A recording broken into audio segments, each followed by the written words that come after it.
Bismillahirrahmanirrahim. Ya, kita luangkan waktu sejenak untuk menyelesaikan majelis kajian tafsir ini.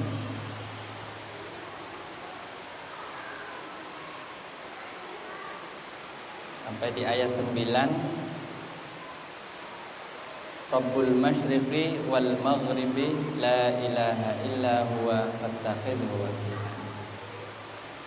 Jadi di sini dinyatakan sifat keagungan Allah Subhanahu wa taala yang menyebut adzatnya sebagai Tuhan, pemilik dan penguasa timur dan barat. Dan kemudian bahwa tidak ada Tuhan selainnya. Kalau sudah kekuasaan Allah Subhanahu wa taala sedemikian besar, sedemikian agung, maka tidak ada alasan untuk bertuhan kepada selain Allah. Dan yang kedua, tidak ada alasan untuk tidak memasrahkan urusan kita dan lebih-lebih kehidupan kita ya, kepada Allah Subhanahu wa taala. Kita diperintahkan untuk menjadikan Allah, artinya memperlakukan Allah Subhanahu wa taala sebagai al-wakil, sebagai zat yang menerima pemasrahan urusan-urusan kita. Sebagaimana sebagaimana firman Allah di dalam Al-Quran, yang itu adalah perkataan seorang nabi ya, yang ditirukan atau lebih tepatnya diceritakan kembali oleh Allah dalam Al-Quran. Wa ufawwidhu amri ilallah, dan aku serahkan urusanku hanya kepada Allah Subhanahu wa taala. Ini pemasrahan urusan kepada Allah ini disebut tawakal. Jadi tawakal itu menjadikan Allah sebagai al-wakil. Dan al-wakil itu apa? Artinya al-wakil itu siapa? Zat yang dipasrahi urusan, bukan wakil. Jadi disebut wakil itu kan mengganti. Sebenarnya wakil itu bukan pengganti. Wakil itu adalah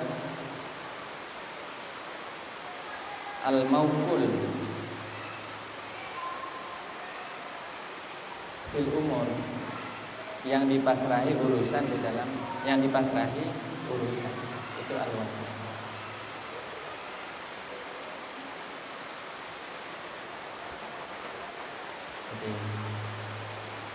Makanya dalam Asmaul Husna, hasbunallah ni'mal maula ni'mal wakil. Allah disebut ni'mal wakil, sebaik-baik zat yang dipasrahi urusan. Ya, sebagai contoh saja, misalnya kita hendak beperjalanan, hendak bepergian.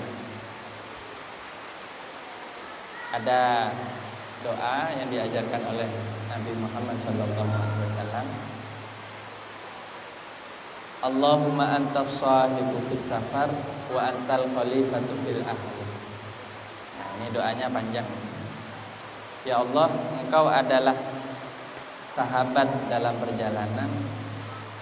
Artinya Engkau adalah zat yang selalu menemani aku di dalam perjalanan. Wa antal khalifatu fil ahli, dan Engkau adalah penggantiku dalam keluarga yang kutinggalkan. Loh, Allah menggantikan kita itu gimana maksudnya? Bukan berarti kita memberi tugas kepada Allah untuk begini, bukan. Maksudnya menggantikan kita itu artinya menjadi tempat pemasrahan kita ya, artinya ini ungkapan saja ya, bahwa kita memasrahkan urusan kita pada Allah SWT. Kita kalau punya keluarga kan meninggalkan, kalau kita berperjalanan kan meninggalkan keluarga, itu keluarganya kita titipkan kepada Allah. Jangan sampai kita berpisah dari keluarga kita ya kita tidak menitipkan kepada Allah, sehingga kita timbul rasa cemas dan khawatir, bahkan mungkin rasa takut atas nasib keluarga kita yang kita tinggalkan.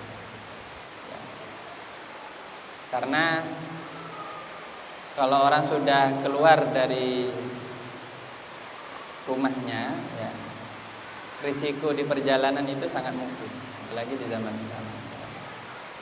Corona lah, kena corona atau apa, risiko dijamret orang, risiko dicelakai orang dan seterusnya.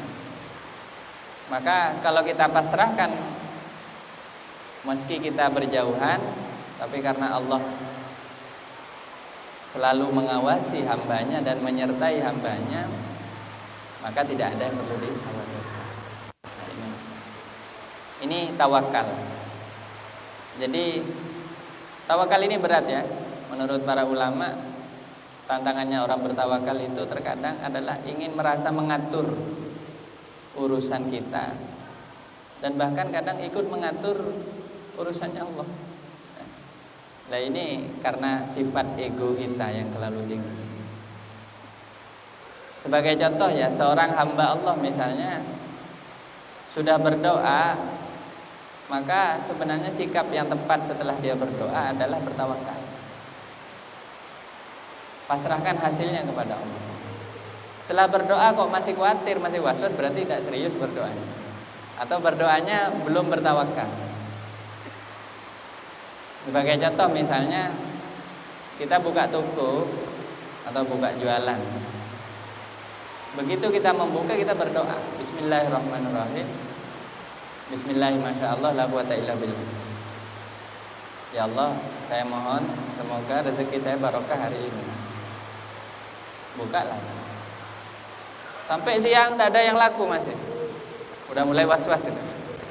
Saya kok doa kok belum kelihatan hasilnya. Rupanya penyebab kenapa doa itu belum mendapatkan hasil ya, itu karena hati kita masih menahan sebagian dari apa yang kita minta.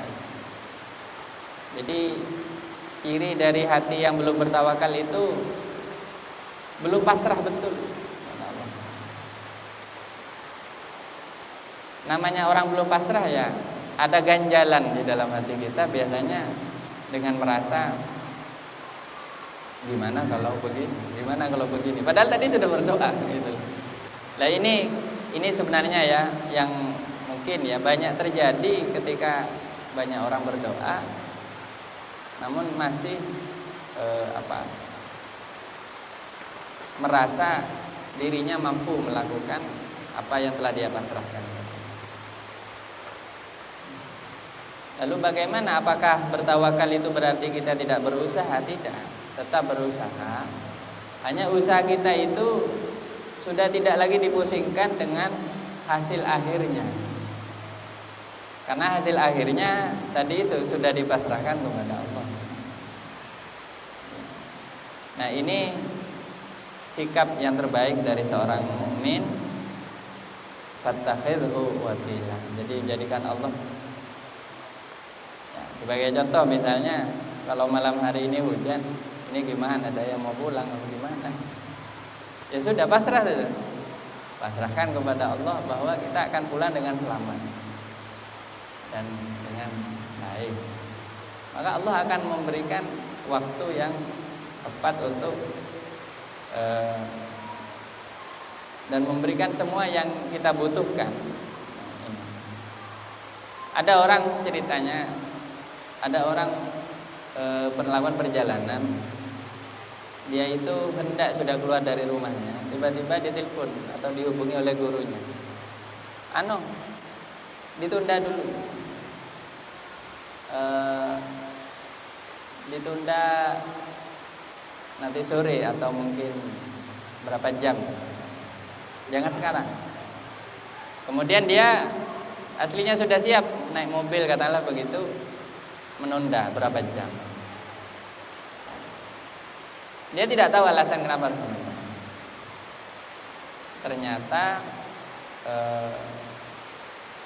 dalam jam itu terjadi kecelakaan yang sangat besar atau kecelakaan yang parah.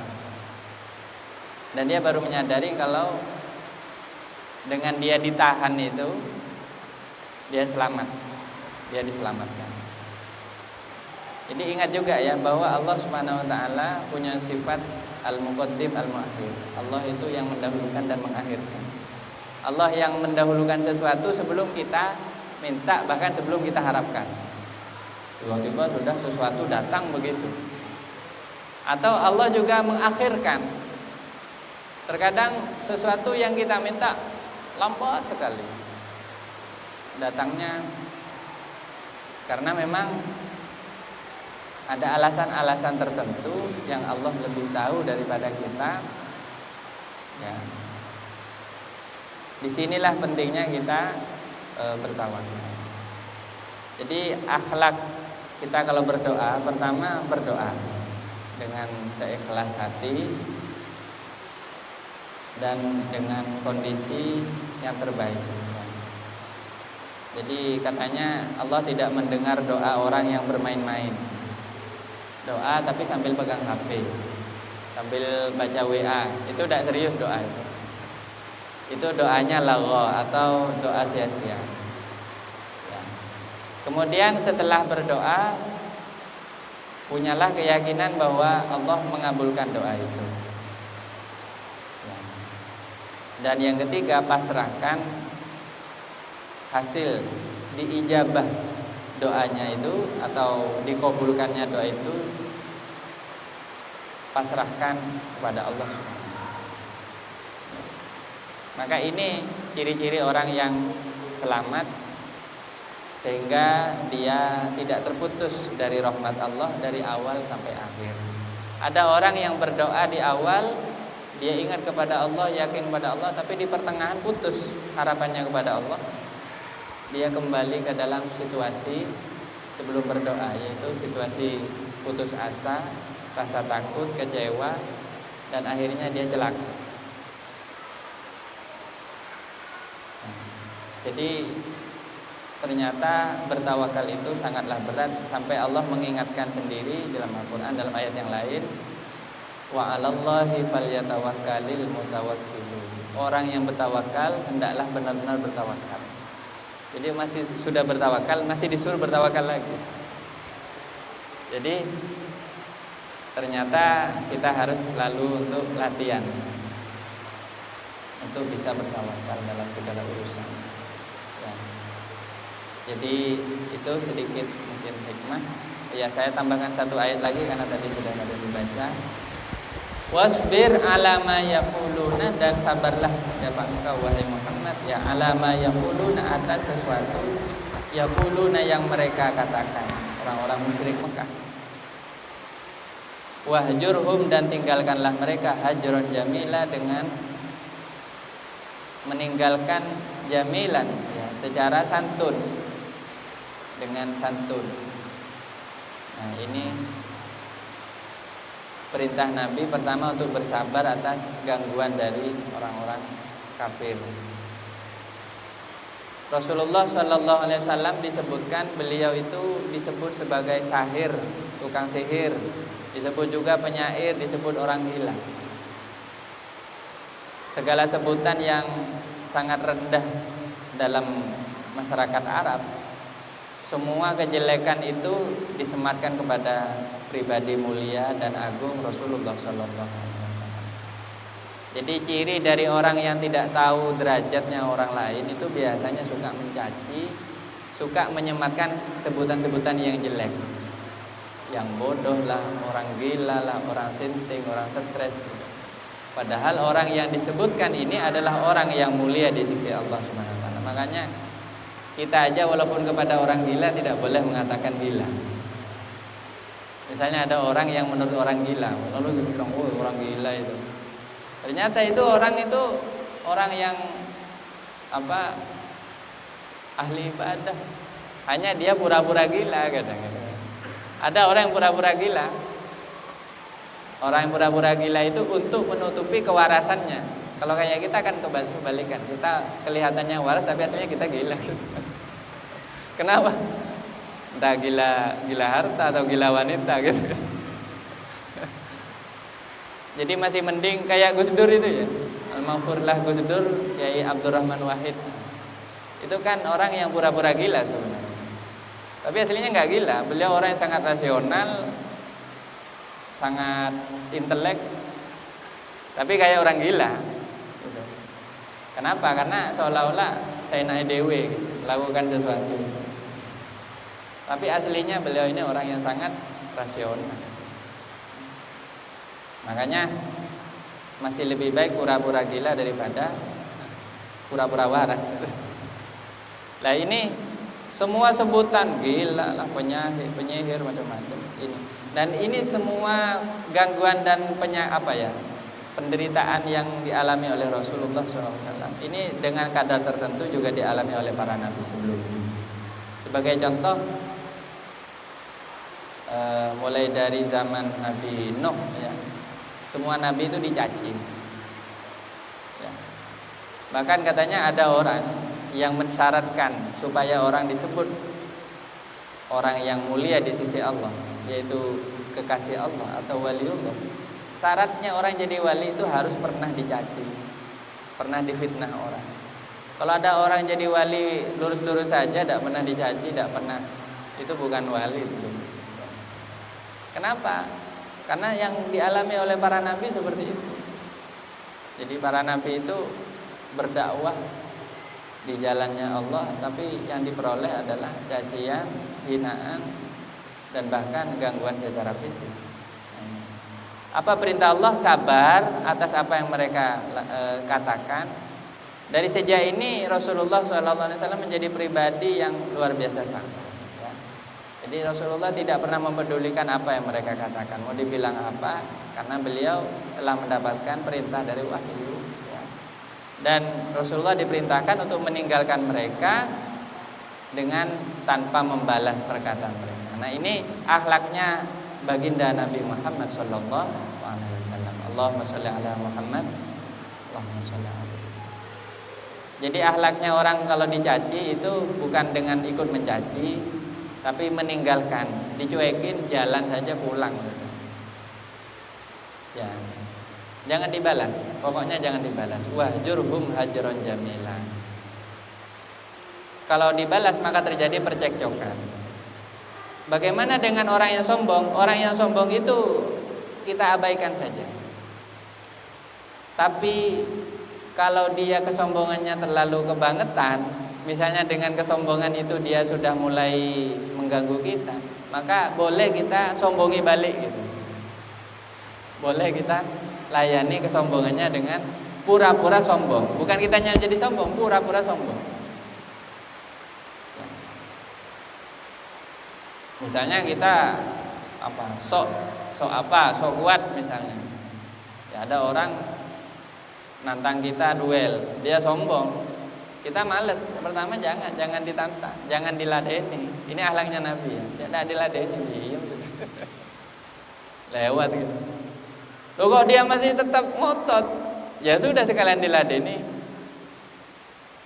Ya, kita ladeni juga dengan pura-pura sombong. Ini boleh. Tapi itu pura-pura ya, bukan berarti kita menjadi orang yang sombong. Tidak boleh. Nah, ini akhlaknya Rasulullah SAW. Jadi Rasulullah tidak pernah membalas. Bahkan kalau disebutkan kalau dicaci, beliau membalas dengan salam. Ya cuma lewat begitu, assalamualaikum, lewat sudah.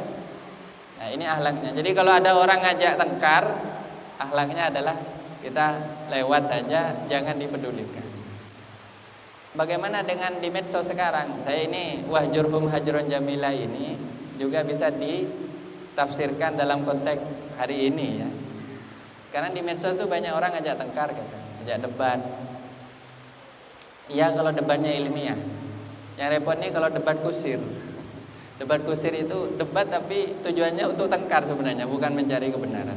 Nah, wahjurhum hajron jamila, ditinggalkan saja. Jadi kalau ada postingan-postingan kontroversi, tinggal saja, tidak usah di link, tidak usah dilihat, tidak usah di share, biarin. Ini akhlaknya Nabi. Dan sabar. Kita kalau dikomentari apa, wasbir ala ma yaqulun, orang komentar apa, komentar sinis, komentar apa. Selama kita memang tidak merasa seperti apa yang dituduhkan, ya, maka sabar dan tinggalkan saja, abaikan. Bagaimana kalau kita ingin klarifikasi? Loh, justru kalau klarifikasi itu harus ada caranya juga. Tabayyun namanya dalam agama, boleh. Tapi tabayyun itu harus kepada informan yang valid juga. Ya kalau bertabayyun kepada orang yang dengki kepada kita, bukannya kita dapatkan tabayyun, kita akan dapatkan lebih banyak cacian. Jadi tidak perlu tabayyun kalau kepada orang yang jelas-jelas musuh sama kita gitu. Ya, kecuali orang itu masih bisa diajak musyawarah gitu. Nah, ini wahjurhum hajran jamila, ya ditinggalkan. Karena dengan meninggalkan itu mungkin Allah memiliki rencana yang lain supaya orang ini entah nanti dia bisa merasa malu dengan caciannya atau dengan perlakuannya, atau dia mendapatkan hidayah lebih-lebih, atau bahkan dia akhirnya oleh Allah dihukum dengan suatu hukuman yang lebih layak baginya gitu. Jadi mohon maaf ya, para aulia Allah, para kekasih Allah itu tidak pernah berdoa jelek kepada musuh-musuh, kecuali kepada orang yang zalim kepada agama Allah. Hancurkanlah musuh-musuh Allah begini. Tapi kalau cuma menyakiti kepada dirinya, tidak didoakan jelek, dibiarkan saja. Tapi orang yang menyakiti orang-orang wali ini kenapa banyak celaka, banyak kualat? Itu bukan karena walinya doa kualat ke dia, enggak. Dia itu memang dapat hukuman sesuai dengan perilakunya, dan itu di luar kontrol dan kehendak dari orang wali tersebut. Jangankan masih hidup, ini ada kadang kuburannya saja di otak-atik gitu. Ini aja udah ada saja masalah gitu. Kenapa? Karena su'ul adab. Lebih-lebih zalim kepada seorang wali. Katanya dalam hadis qudsi, man adali waliyan ya faqad adzantu bil harb. Kalau ada orang memusuhi kekasihku, firman Allah, ada orang macam-macam kepada waliku, aku akan perangi dia. Hati-hati ya. Jadi dulu itu ada ceritanya, habaib satu, kemudian satunya ustadz, itu sering mengkritik Gus Dur di depan umum, tapi mengkritik dengan nada-nada agak sedikit benci begitu. Akhirnya oleh seorang habaib di Jakarta, kalau tidak salah Habib Abdul Rahman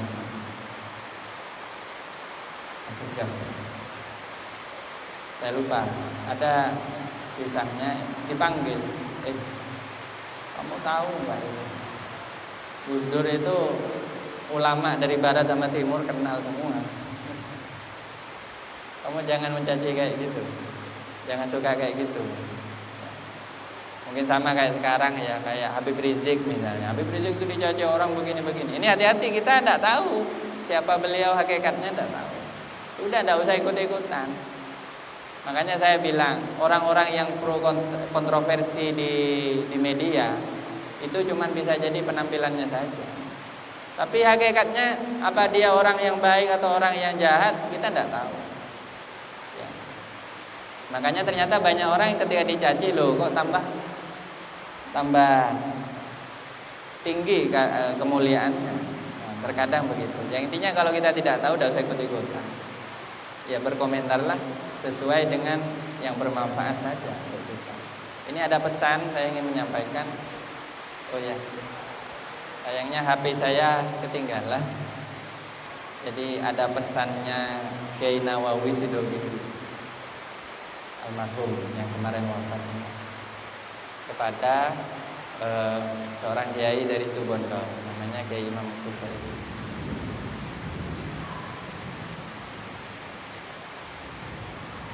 Kiai Nawawi berpesan begini, salah satu tanda akhir zaman itu adalah, ya kira-kira Kalau orang sudah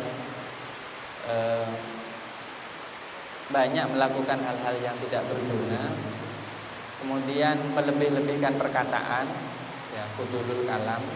Fudulul kalam itu artinya ingin berkata A tapi ngomongnya A B C D gitu. Terlalu banyak komen lah intinya, terlalu banyak komentar. Kemudian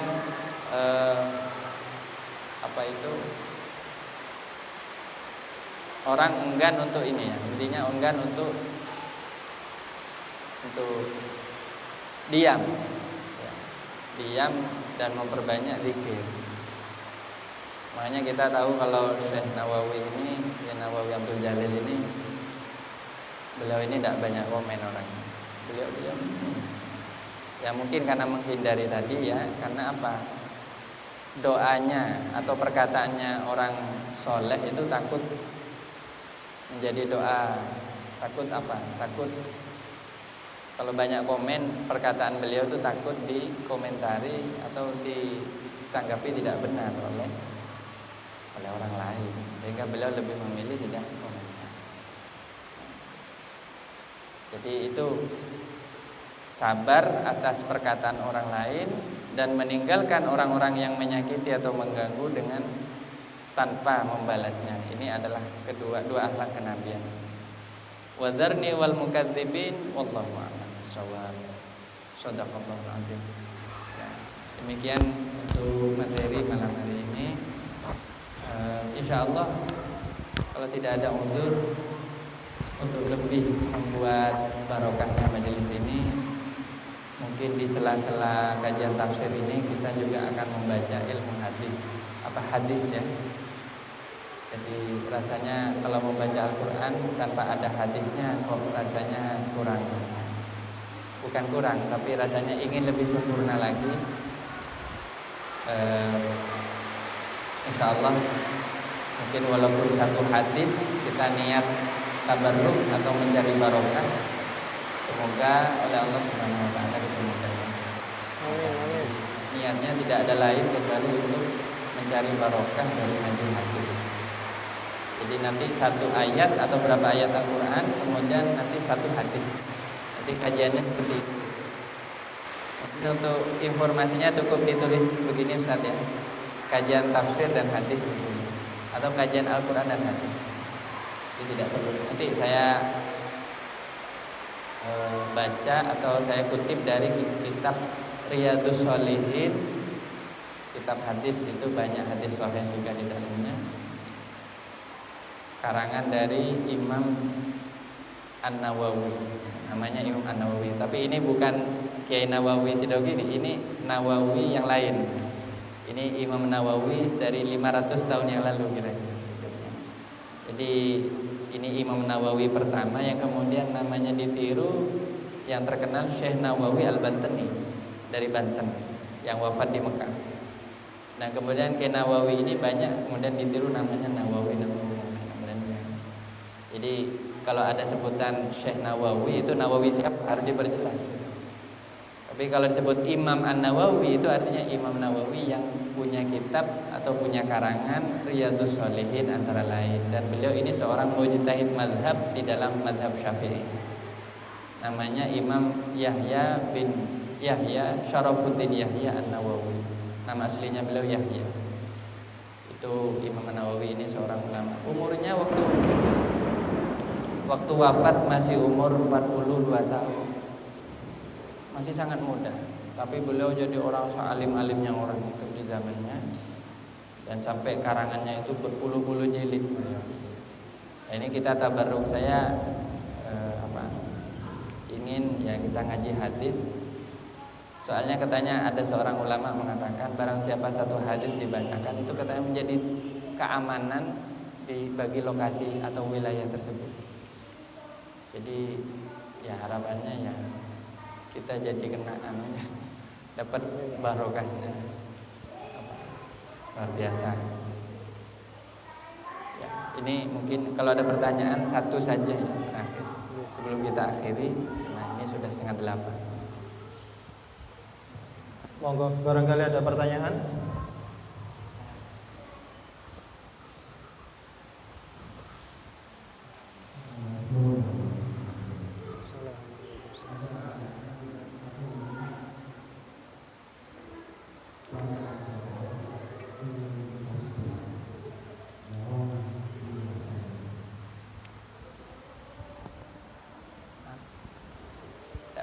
Beliau tanya bacaan sholawat dan tasbih yang utama. Oke. Bacaan Sholawat apa atau bacaan tasbih apa yang utama yang bisa diamalkan? Mungkin ada pertanyaan lain? Ibu-ibu? Ibunya udah punya pulang. Oke, kalau tidak ada sekalian. Jadi ini yang penting juga. Jadi dalam berdoa kan kita harus tawakal, pasrah. Tapi ketika kita sudah ikhtiar, sudah tawakal, sudah seakan-akan mentok, tapi belum dikasih. Tapi di sisi lain, bukannya Allah itu lebih tahu mana yang terbaik untuk hambanya. Nah, memadukan itu seperti apa? Artinya kalau kita terus ikhtiar tawakal, seakan-akan malah mengesampingkan kuasa Allah yang maha mengetahui, yang maha kuasa, yang terbaik untuk hambanya. Terkadang banyak pertanyaan seperti itu. Bahkan ada yang menyampaikan bahwa nek ndonga ojo akeh-akeh. Kalau doa Jangan banyak-banyak. Karena Allah itu sudah tahu apa yang terbaik gaya awakmu, seperti itu. Ada juga yang berpandangan seperti itu. ojo ngekel. Nah, mungkin titik tengahnya seperti apa yang terbaik kita sebagai hambanya, mengimbangkan antara syariat dengan, saya nggak tahu orang yang pasrah itu ikut manhaj yang mana, saya kurang tahu. Torikoh itu. Torikoh mungkin ya. Jadi Allah itu sudah yang paling tahu terhadap yang terbaik untuk kita. Pasrah. Bismillahirrahmanirrahim. Jadi sholawat yang utama itu pertama mengenai sholawat dan tasbih. Pertama saya ingin jawab mengenai sholawat. Sholawat utama itu adalah sholawat yang tentunya disertai dengan hudur, menghadirkan hati kepada Allah dan kepada Rasulullah SAW. Ini sholawat yang utama. Walaupun kita mengatakan Allahumma sholli ala Muhammad, tapi khusyuknya luar biasa. Sosok Nabi Muhammadnya terasa auranya di dalam hati kita. Ini sholawat yang utama. Dan ada kaifiyah atau cara membaca sholawat yang ini saya dengar katanya diajarkan oleh salah satu kakek saya, namanya Kiai Muhammad Hashim Zaini. Ini seorang yang sudah terkenal beliau keulamaannya, kealimannya, lebih-lebih kemuliaannya beliau sebagai seorang solehin. Mahfudlah Kiai Hashim Zaini itu memberikan kaifiyah kalau baca sholawat, mimnya itu diperpanjang, ditasydid itu. Allahumma sholli ala Muhammad, begini, yang mimnya itu. Sehingga apa? Benar-benar menimbulkan seperti kita itu menggumam menyebut nama Rasulullah. Allahumma sholli ala Muhammad, begini. Ini ungkapan kerinduan sebenarnya. Jadi ini kaifiyah. Ya, tapi kalau buru-buru Allahumma sholli ala Muhammad, tidak apa-apa. Dan salawat itu memang pertama diukur dari kehusyuannya, yang kedua diukur dari jumlahnya, bilangannya. Jadi kan semakin banyak semakin afdal. Makanya Habib Hussein Berani katanya sehari itu 12.000 wiridan beliau, sholawat 12.000. Kita sholawat apa datang 12.000 kali. Ya, kalau kita baca yang penting istiqomah sesuai dengan. Jadi monggo kalau memang saya bisanya 100 seharinya 100. Kok bulan depan ingin nambah 150. Monggo, yang penting menikmati, enjoy dan istiqomah. Dan adapun sholawat redaksi khusus saya tidak bisa cerita secara khusus di sini karena banyak. Dan sholawat ini masing-masing memiliki keistimewaan, kekhasan, bahkan ada penekanan pada hajat-hajat tertentu. Ya. Tapi secara umum lebih baik pakai baca salawat yang umum itu sudah paling sedikitnya itu Allahumma sholli ala Muhammad. Tambah sayyidina lebih bagus, Allahumma sholli. Tambah ali Muhammad, ali sayyidina Muhammad. Karena ali ini juga untuk kita ya. Kan artinya ali Muhammad sallallahu alaihi wasallam. Ini artinya keluarga besar Nabi, artinya di tafsirnya itu adalah para pengikut Nabi. Siapa? Umat Islam yang ikut Nabi. Ya kita, nanti kita itu ikut kena disolawati juga. Jadi ulama-ulama semuanya ini kena solawat. Makanya paling bagus itu ya Allahumma sholli ala sayyidina Muhammad wa ala ali sayyidina Muhammad. Ada alinya. Kalau ditambah wa sahbihi itu sebenarnya adalah keterangan atas ali. Itu salah satu dari unsur ali adalah sahabat. Ya. Silahkan dipilihkan yang kalau bisa yang memang diijazahkan oleh guru panjenengan. Ya, pola diimin pernah pada sampean mau nikah ini. Nikah pun amal ya. Saya karena kemudian apakah sholawat itu harus bersanad berijazah? Tidak, tidak harus. Tapi kalau berijazah lebih mantap. Ya ibarat begini, ibarat mobil ya. Apa?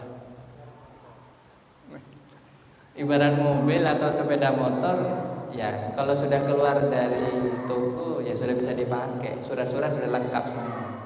Cuman akan lebih lengkap kalau tahu dari siapa ini mobil, dulu riwayatnya bagaimana, ya kan lebih lengkap, lebih ngerti. Tapi sholawat itu sebenarnya sudah istilahnya bisa diamalkan secara umum, tidak harus ijazah. Anda berjalan misalnya menemukan sholawat di tengah jalan, diamalkan bagus. Walaupun tidak tahu pengarangnya, tapi kalau tahu pengarangnya, ya lebih yakin lagi. Ya. Cuman katanya kalau ada, karena ini paduan dari sholawat juga zikir, seperti Dalailul Khairat itu ada satu, itu katanya lebih baik harus pakai ijazah, karena di situ ada amalan-amalan yang lain selain sholawat. Kemudian yang kedua mengenai tasbih. Ya, tasbih yang banyak diajarkan oleh para ulama itu tasbihnya Nabi Yunus. La ilaha illa anta subhanaka inni kuntu minadz zalimin. Itu fadilahnya atas kesusahan-kesusahan kita luar biasa, memberikan solusi. Barang siapa punya kesusahan sangat berat sekali sampai dia sudah tidak sanggup untuk mengatasinya. Ya, tentu dengan perasaan yang khusyuk membacanya, seolah-olah seperti Anda benar-benar ada di dalam perut ikan. Bagaimana? Ya itu bacalah la ilaha illa anta subhanaka inni kuntu minadz zalimin berterus sampai terus. Dan juga disebutkan tasbih yang utama itu yang berat timbangannya di mizannya Allah, di timbangannya Allah Subhanahu.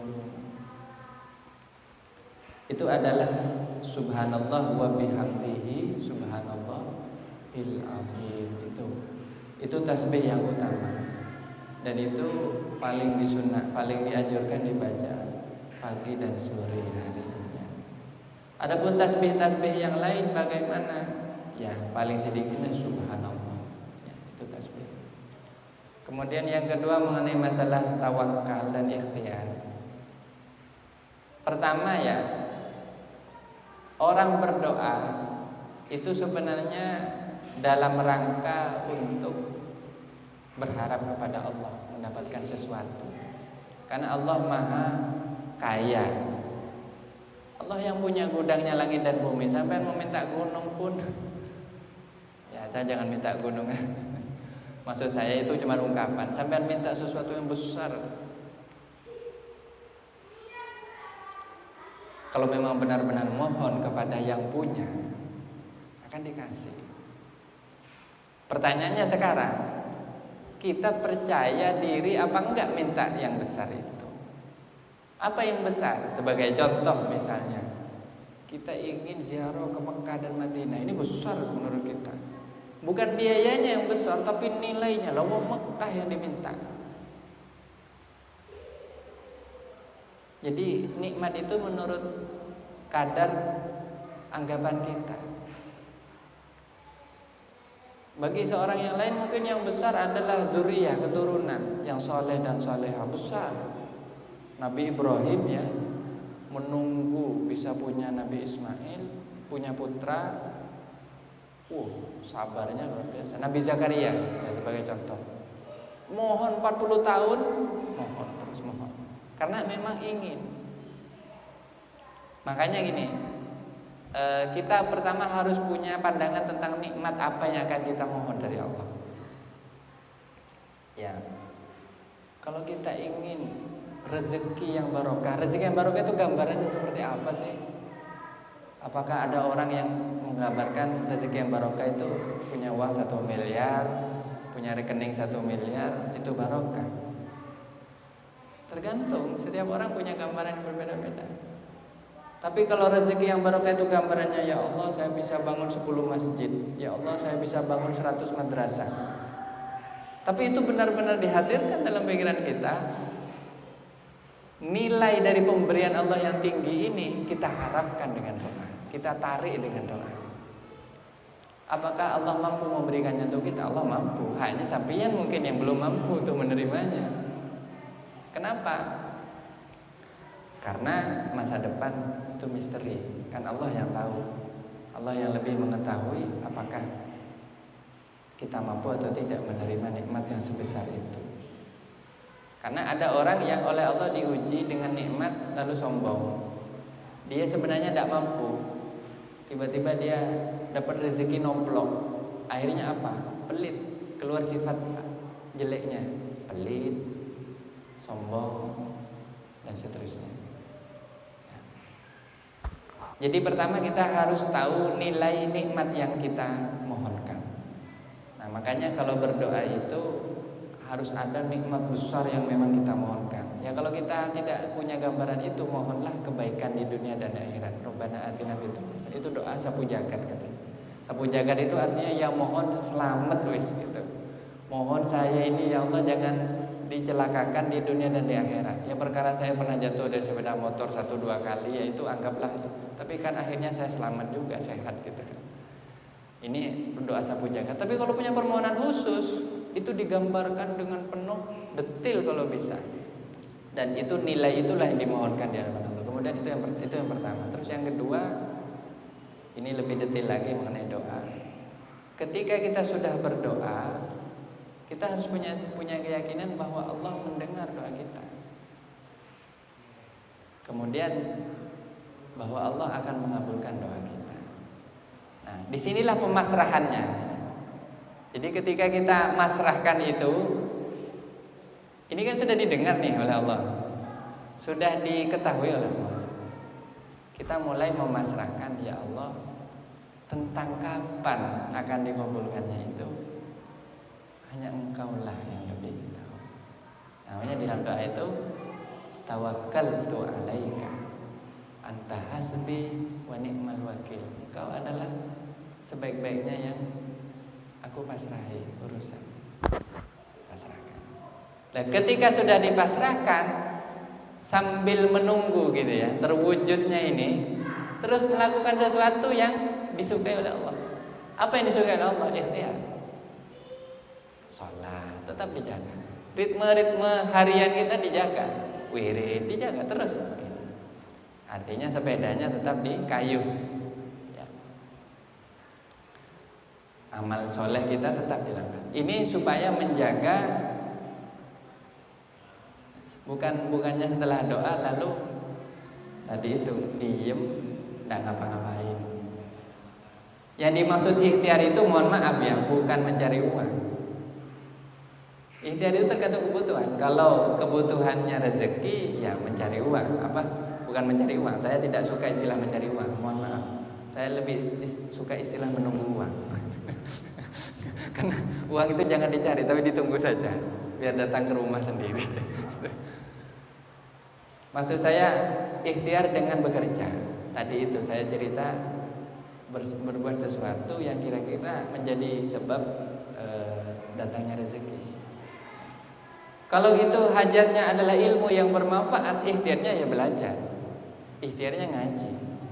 Kalau yang dimohonkan itu haji dan umrah, ya ikhtiarnya juga terkait mungkin dengan ekonomi, uang ya, juga dan seterusnya dan seterusnya. Intinya ikhtiar. Nah,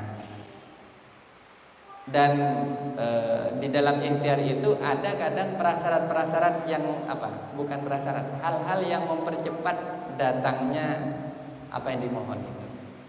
Sebagai contoh sedekah, sebagai contoh misalnya silaturahim, sebagai contoh ini cepat sekali. Sebagai contoh misalnya ziarah, tawasul, nambah tawasul kepada orang-orang soleh. Ketemu Pak Yai di sana, Pak Yai mohon doanya, amin amin. Ketemu orang di sana, amin. 1000 orang mendoakan sampean, 2 saja diterima, masuk sudah doanya. Ya. Nah jadi ini mempercepat.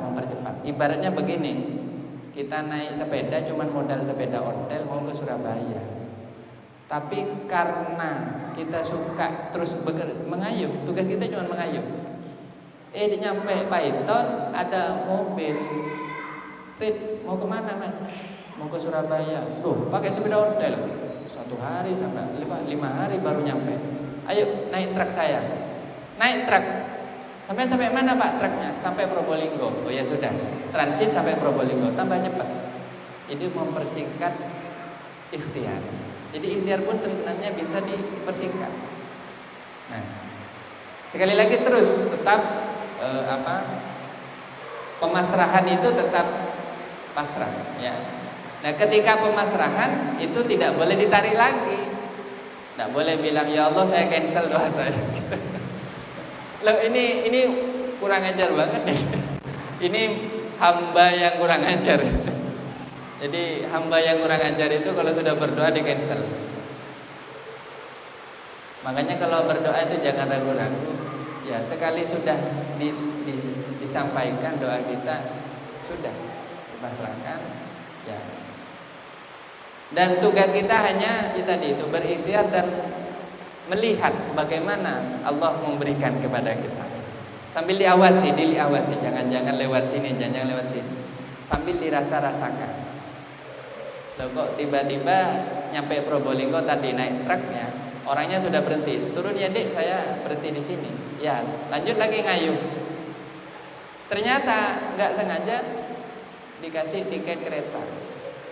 Ya udah naik kereta. Ternyata hanya 2 jam. Nyampe di Surabaya nggak nyampe setengah hari. Katanya orang Surabaya ditanya, sampai ke sini naik apa? Naik sepeda ontel. Tidak percaya. Dari jam berapa? Dari jam 6 pagi. Tidak percaya. Perjalanannya yang pindah-pindah. Nah ini makanya ikhtiar tadi itu jangan hanya dipahami pribadi, hanya saya berusaha, tidak. Terkadang ikhtiar itu melalui doanya orang-orang dekat kita. Ya. Terkadang mungkin ada seorang ibu yang mendoakan kita di tengah malam, itu ikhtiar juga. Mungkin ada seorang istri yang mendoakan kita di tengah malam. Mungkin juga ada murid-murid kita atau guru-guru kita yang mendoakan di tengah malam. Itu juga ikhtiar.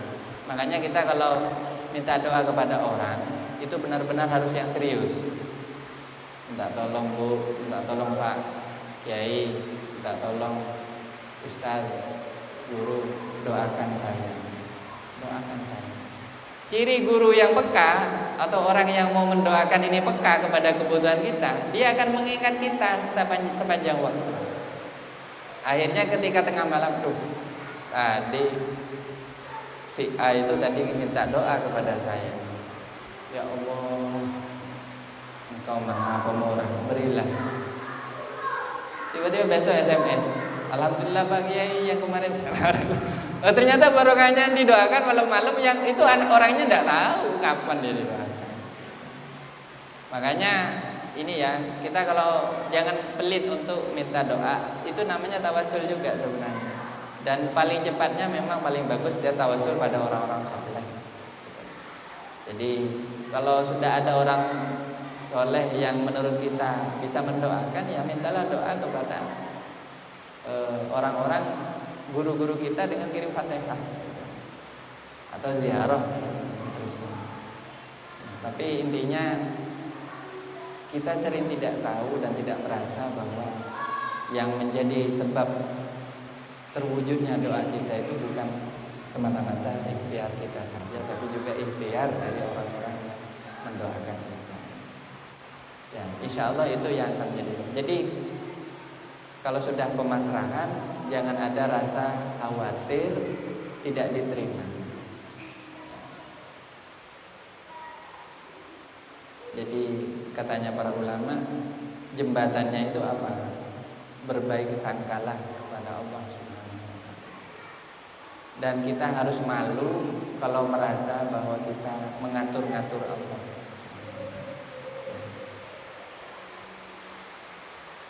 Emang siapa kita? Jadi berbaik sangkalah kepada Allah dan jangan merasa kenapa ya? Kok enggak dikabul? Kenapa?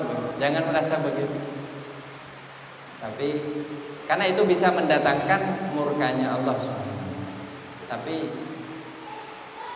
merasalah bahwa kita ini memohon kepada Allah sebenarnya sudah terlalu lancang rasanya. Makanya tadi itu saya ingin komentari, katanya kalau orang berdoa jangan banyak-banyak karena Allah lebih tahu. Itu kalau bagi orang yang sudah tawakal tingkat tinggi. Kalau orang sudah tawakal tingkat tinggi itu nggak akan banyak doanya, malu kepada Allah. Tapi kalau kayak kita ini harus memperbanyak doa. Kenapa? Karena kalau kita tidak berdoa, kita akan lupa kepada Allah. Ya, akan lupa. Dan kalau orang lupa kepada Allah, ya otomatis tidak mendapatkan apa-apa. Jadi perbanyaklah doa. Kalau seperti kita justru harus memperbanyak doa karena kita belum punya rasa tawakal yang tinggi. Tapi kalau sudah punya rasa tawakal yang tinggi, mungkin kita hanya mohon 1-2 hal saja. Karena kita punya keyakinan bahwa Allah Subhanahu wa taala lebih mengetahui akan kebutuhan kita, dan disitulah lahir keridhaan atas apapun yang Allah berikan kepada kita.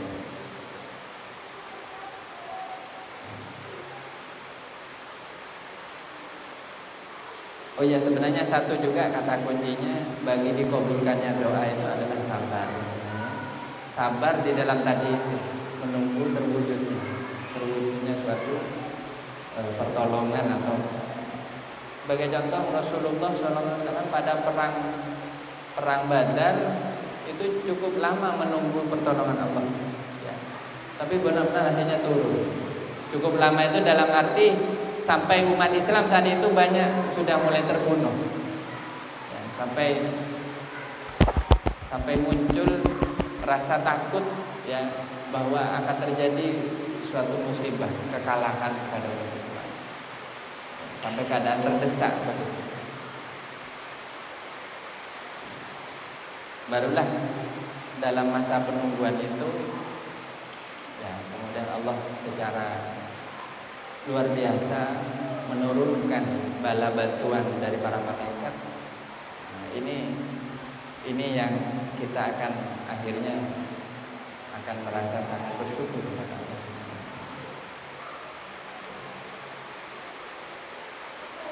Jadi kesalahannya kalau kita berhenti berdoa, berhenti berzikir, dan berhenti minta doa, minta didoakan maksud saya. Jadi 3 itu ya, berdoa, berikhtiar, dan selalu minta didoakan kepada siapapun. Kepada siapapun.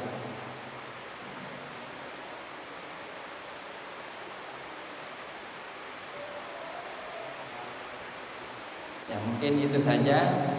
Mari kita doa bersama-sama. Bismillahirrahmanirrahim. Allahumma arhamna bil Qur'an waj'alhu lana imaman wa nuran wa hudan wa rahmah. Allahumma dzakkirna minhu ma nasina wa 'allimna minhu ma jahilna warzuqna ana al-layli wa atrafan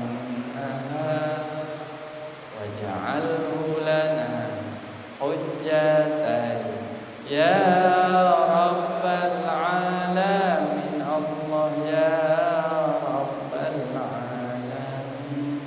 Rabbana taqabbal minna ya Allah, bijahi nabiyika sayyidina Muhammad sallallahu alaihi wasallam, wa bijahil anbiya wal mursalin wal malaikatil muqarrabin wal awliya was salihin, wa bijahi jami'il masyayikhina fid din. Rabbana taqabbal minna ya Allah, bi asrar suratil Fatihah.